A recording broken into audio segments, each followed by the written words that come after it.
हरे कृष्णा। श्री श्री गुरु गौरांग की जय हो। आज मैं श्री रघुनाथ दास गोस्वामी जी के तिरुभाव उपलक्ष्य में उनके बारे में कुछ चर्चा करने की अनधिकार चेष्टा कर रहा हूँ,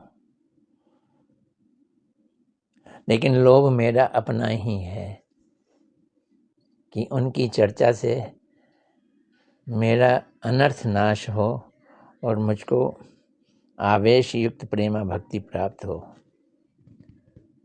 इसके लिए मैं पहले अपने गुरुदेव को प्रणाम करता हूँ। नमो विष्णुपदाय राधिकाय प्रियात्मने श्रीमद् भक्ति वेदांत नारायण गोस्वामी इति नामने श्री कृष्ण लीला कथने सुदक्षम औदार्य माधुर्य गुणेश्च युक्तम वरम वरेण्यम पुरुषम महांतम नारायणम तमाम शिरसा नमामि।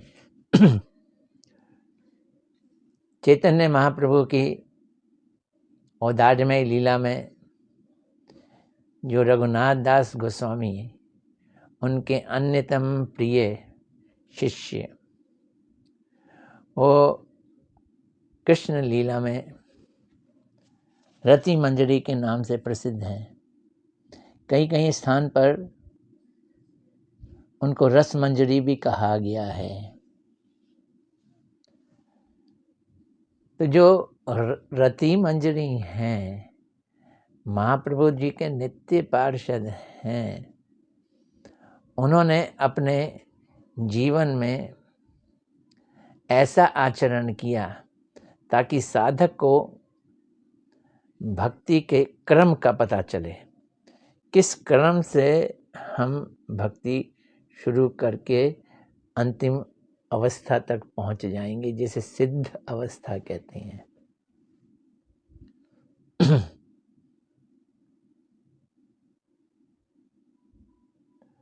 चरित्र रघुनाथ दास गोस्वामी जी का बड़े बड़े लोगों ने गुणगान किया है। श्री कृष्णदास कविराज जी ने एक ग्रंथ लिखा है, चैतन्य चरितामृत, जहाँ पे वो हमेशा अंत में लिख देते थे, श्री रूप रघुनाथ पदे यार आश, चैतन्य चरितामृत कहे कृष्णदास। रूप गोस्वामी, रघुनाथ दास गोस्वामी, इनके चरणों में जिनकी आश है, ये हमारी भजन के साध्य हैं, लक्ष्य हैं। इनकी प्राप्ति ही हमारे जीवन का उद्देश्य है। इनकी प्राप्ति से हमें राधा दास्यम प्राप्त होगा, और ये गुरु की कृपा से होगा। श्री रघुनाथ दास गोस्वामी जी कहते हैं, रूप रघुनाथ पदे होई बे आकुति, कवे हम भुजा भूसे युगल पीड़िति। हमारे जीवन की भक्ति का साध्य का सर्वोत्तम स्थिर जो उद्देश्य है, वो युगल प्रीति को समझना है। कमे हम बुझाबू से युगल प्रीति, कब मैं राधा कृष्ण युगल की जो प्रीति है उसको समझ पाऊंगा। बड़े बड़े लोग, ब्रह्मा शिव आदि योगी में योगेंद्र वगैरह नहीं समझ पाते, नहीं समझ सकते। इसको समझने के लिए कोई साधन ही नहीं है। खाली रूप मंजरी, रति मंजरी और हमारे गुरुदेव रमण मंजरी, इनका संग मिल जाए, बस उसी से काम बनेगा। बातें बहुत हैं, कैसे मैं उनको थोड़े से समय में प्रस्तुत कर सकूंगा, देखता हूँ, प्रयास करता हूँ। श्री चैतन्य चरितामृत में हमारे भक्तों ने हिंदी में टीका लिखी है, गोकुलपति प्रभु ने। उन्होंने अन्य अन्य आचार्यों की टीकाओं का उसमें समावेश किया है। उसका एक उद्धृत यहाँ पे मैं प्रस्तुत करके बताऊंगा। ये रूप रघुनाथ पदे हई बे अकुति, कबे हम बुझाबू से युगल प्रीति। युगल प्रीति है क्या है? हमारे परम गुरुदेव मंगल आरती में गाते हैं, मंगल श्री गुरु गोरा मंगल मूर्ति, मंगल श्री राधा कृष्णा युगल पीड़िति। जहाँ प्रवेश चाहना है चाहिए, जिसके लिए आवेश चाहिए, जो हमारा साध्य है, उसको समझना भी जरूरी है। हम तो साधारण जगत का प्रेम, स्त्री पुरुष का प्रेम, कामुकता भरा प्रेम, इसको ही जानते हैं। यही हमारी प्रीति की परिभाषा है। लेकिन जो प्रीति की परिभाषा हमको रूप रघुनाथ की कृपा से मिलेगी, वो क्या है, वो समझना है। कृष्ण नायक है, राधा रानी नायिका है। उनका प्रेम सर्वोत्तम है, सर्वश्रेष्ठ है। नायक नायिका के सर्वोत्तम गुण उनमें विद्यमान है। टीका में कहते हैं,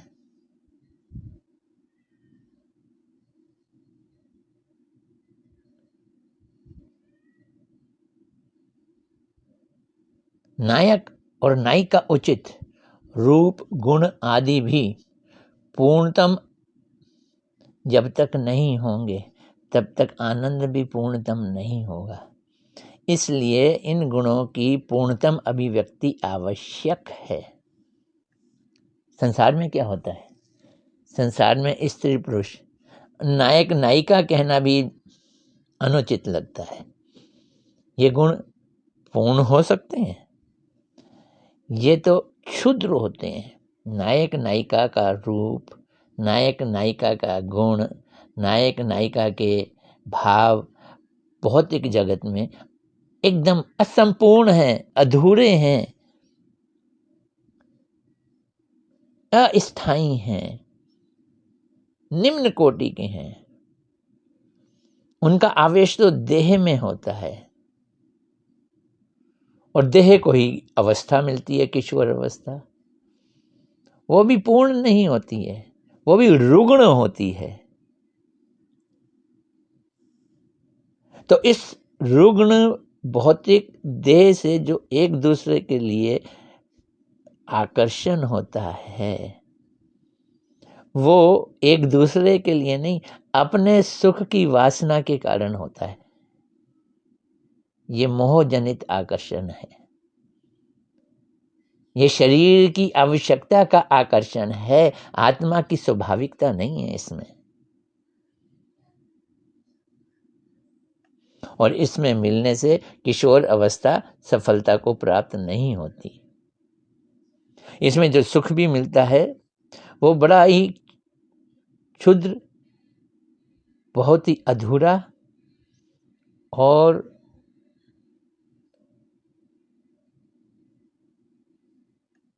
टुकड़ों वाला सुख होता है, अविच्छिन्न सुख होता है। अविच्छिन्न सुख नहीं होता, विच्छिन्न सुख होता है।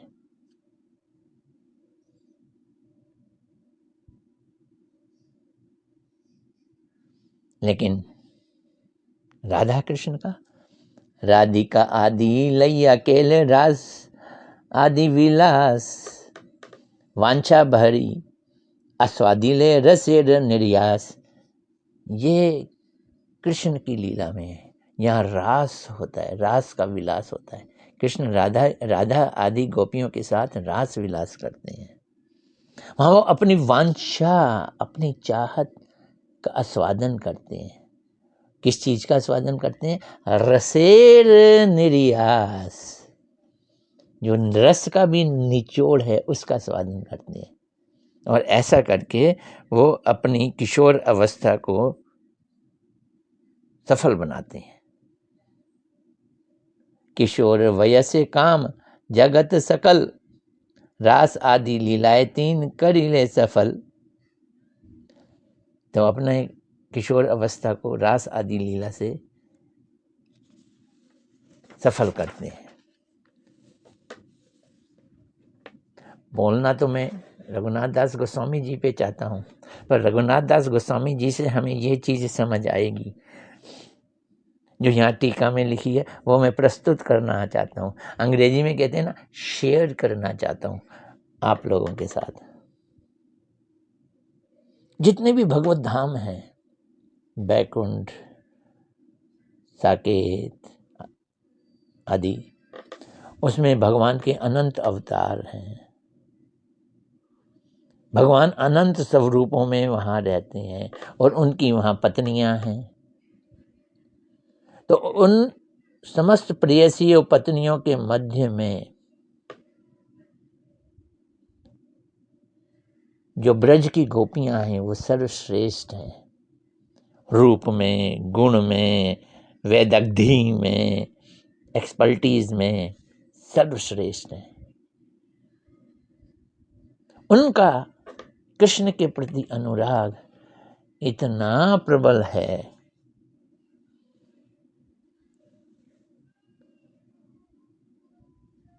कि उनकी सारी चेष्टाएं श्री कृष्ण के लिए ही हैं और उनके लिए वो सब कुछ परित्याग कर देती हैं। इसलिए इन गोपियों में नायिका उचित गुण समूह पूर्णतम रूप से विद्यमान है। ये समूह पूर्णतम रूप से इनके अंदर विकास प्राप्त करता है और उनमें भी श्रीमती राधा रानी उसका चरम सीमा है। इधर कृष्ण का क्या स्थिति है? कृष्ण का भी गोपियों के प्रति इतना अनुराग है कि वो गोपियों की आगे बिछ जाते हैं और अपने को प्रेम का ऋणी मानते हैं। इसलिए श्री कृष्ण में भी नायक उचित गुणों का पूर्णतम विकास है। कृष्ण पूर्ण नायक और राधा रानी पूर्ण नायिका। नायक नायिका का अवलंबन करके वो अपने किशोर की उम्र वाले, किशोर की वयस वाले रस की संपूर्णता को प्राप्त करते हैं। इसलिए नायक श्रेष्ठ ब्रजेंद्र नंदन के साथ नायिका श्रेष्ठ राधिका के मिलन से किशोर वयस उचित रस का पूर्णतम विकास संभव हो पाता है। यह है युगल प्रीति। नायक नायिका पति पत्नी नहीं है, नायक नायिका प्रेमी है। इसलिए समस्त भगवत स्वरूपों और उनकी प्रेयसी गणों की लीलाओं में से ब्रजांगनाओं के साथ श्री कृष्ण की लीलाएं, विशेषकर रास लीला असमोर्ध है, सर्वश्रेष्ठ है। श्री कृष्णदास कविराज जी चैतन्य चरितामृत में कहते हैं, काम गंधहीन स्वाभाविक गोपी प्रेम। काम शरीर का हिस्सा है और प्रेम आत्मा का है। गोपियों का प्रेम स्वाभाविक है, उनकी आत्मा का प्रेम है। काम गंधहीन स्वाभाविक गोपी प्रेम, निर्मल उज्ज्वल शुद्ध येन दग्ध हेम। हेम मैंने सोना, सोना को भी जला दो, दग्ध कर दो तो जैसे वो निर्मल होता है, वैसे गोपियों का प्रेम है।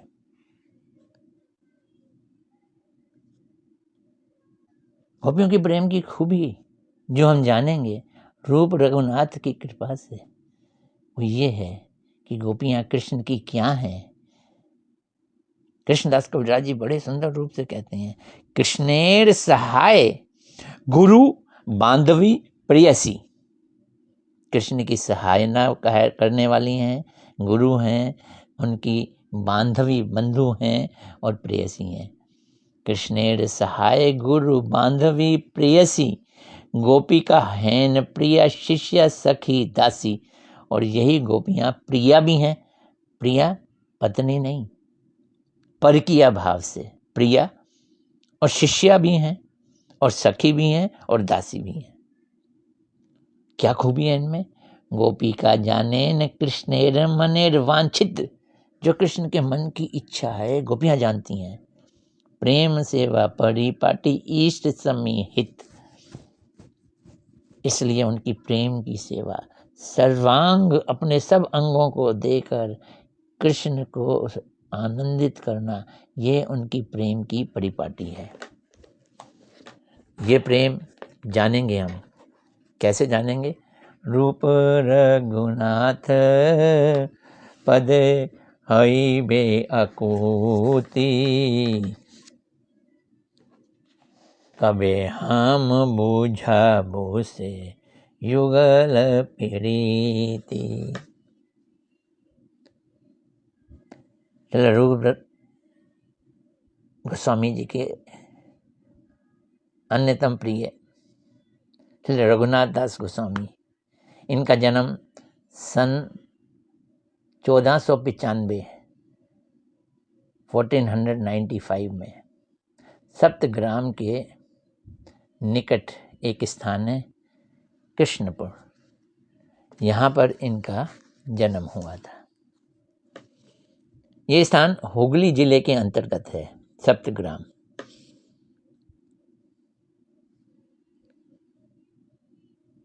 और ग्राम सप्तग्राम के अंतर्गत श्री कृष्णपुर, यहाँ इनका आविर्भाव हुआ था। इस सप्तग्राम में श्री रघुनाथ दास गोस्वामी जी की प्रकट स्थली है। इनके पिताजी का नाम श्री गोवर्धन मौजूमदार था और इनके चाचा का नाम श्री हिरण्य मजूमदार था। हिरण्य मजूमदार के कोई पुत्र नहीं था, दोनों भाइयों के बीच में एक ही पुत्र था। दोनों बड़े अमीर जमींदार थे,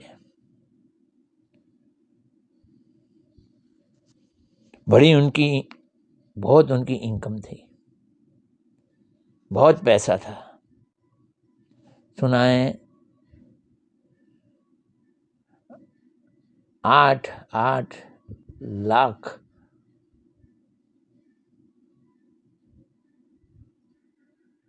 सोने की मुद्राएं एक साल में कमा लेते थे।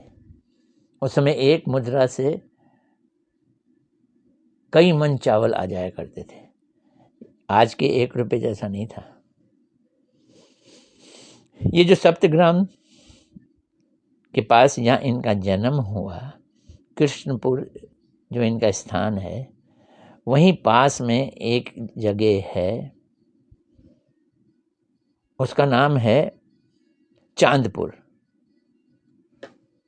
इस चांदपुर में ये मजूमदार परिवार के पुरोहित श्री बलराम आचार्य जी रहा करते थे और साथ में ही इनके दीक्षा गुरु रघुनाथ दास गोस्वामी जी के, या कह लें कुल गुरु श्री यदुनंदन आचार्य जी भी निवास करते थे।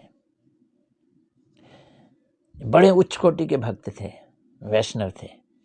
यदुनंदन आचार्य जी अद्वैताचार्य जी के शिष्य थे, तो वो महाप्रभु जी की लाइन में हो गए ना। चैतन्य महाप्रभु जी अद्वैताचार्य जी को प्राण प्रिय थे। हैं कौन अद्वैताचार्य जी? महाविष्णु ही तो हैं। तो नामाचार्य हरिदास ठाकुर जी वेनापोल जंगल में रहा करते थे। वहाँ रामचंद्र खान ईर्ष्या से इनको बदनाम करने के लिए इनके पास एक वैश्या को भेजा। हरिदास ठाकुर जी ने वैश्या को ही परिवर्तित कर दिया, वो शुद्ध भक्त बन गई। फिर हरिदास ठाकुर जी उस स्थान को छोड़ दिए, वेनापोल को छोड़ दिए और यहाँ चांदपुर में आ गए। बलराम आचार्य जी से उनकी घनिष्ठता थी, उनके घर में आके ठहरे। अब घर बलराम आचार्य जी इनके कुल पुरोहित और पास में ही रहते थे इनके गुरु यदुनंदन आचार्य जी। तो रघुनाथ दास गोस्वामी जी का हरिदास ठाकुर जी से मिलन हुआ। यहीं उन्होंने श्री हरिदास ठाकुर जी को देखा, उनको देखने का सहयोग प्राप्त हुआ और हरिदास ठाकुर जी के दर्शन से ये बदल गए। क्या उम्र रही होगी, बड़े छोटे से थे, बालक ही थे, 9-10 साल की उम्र रही होगी।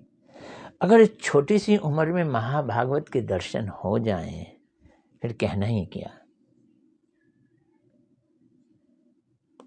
तो हरिदास ठाकुर जी के दर्शन से रघुनाथ दास गोस्वामी जी के हृदय में एक सुंदर भक्ति की छाप पड़ी।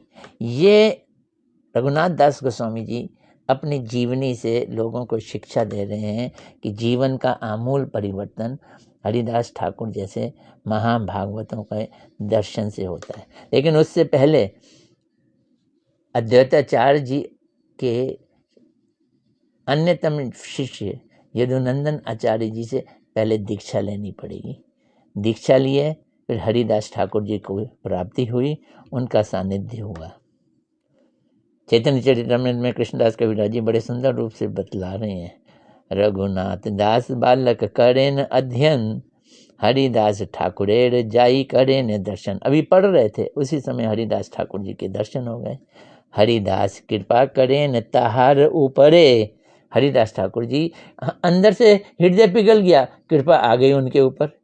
सही कृपा कारण हेल चैतन्य पाई वारे, इसलिए चैतन्य महाप्रभु जी की प्राप्ति हुई।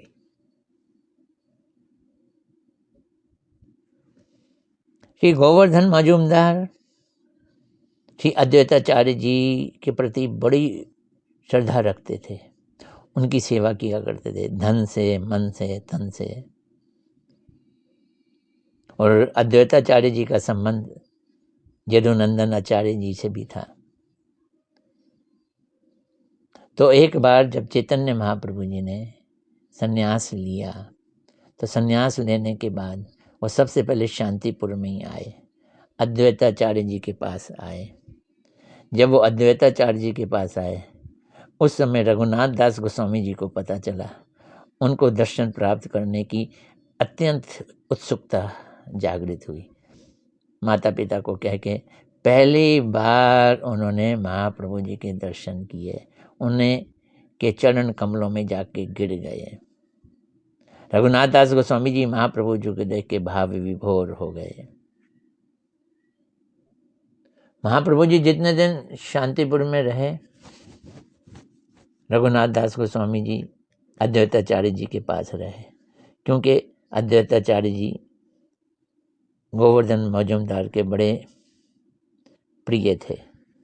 महाप्रभु जी की शांतिपुर से नीलाचल के लिए यात्रा जब हुई, तब रघुनाथ दास गोस्वामी जी अस्थिर हो गए, एकदम चंचल हो गए, रह ना पाए और महाप्रभु जी के विरह में प्रेम मत होकर जोर जोर से रोने लगे। पिताजी उनकी हालत देख के घबरा गए, उनके ऊपर उन्होंने प्रहरी गार्ड लगा दिए कि ये कहीं भाग ना जाए।